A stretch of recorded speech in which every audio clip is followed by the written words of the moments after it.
Yeah, so I wrote a book about diversity, and I think that it always was in my heart because I'm a first generation Asian here in Canada. My parents came in Canada in 1975, 74, and I was born in the 80s.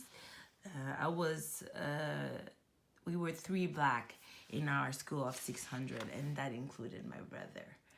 So there was only one friend of me, and she was another Asian girl.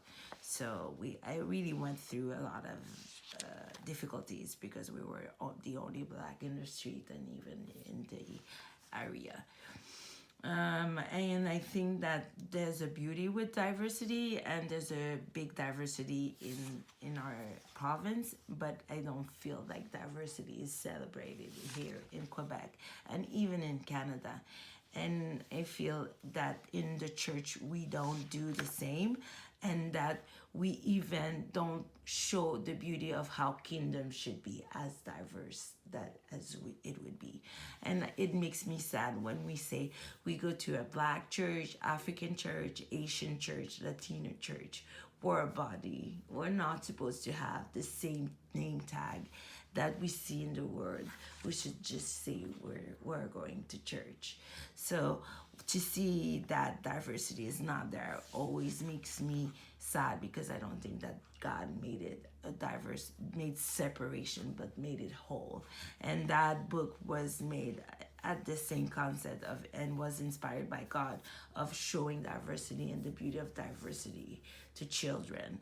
And I think it's, even though it's for children, if an adult reads it, anybody reads it, they should see also the beauty of diversity and has the same desire to see unity. And that's why I was very happy of how the illustrator did that beautiful picture at the end of putting all those beautiful little girls of all kinds of background, shape, color, hair, and just being all together.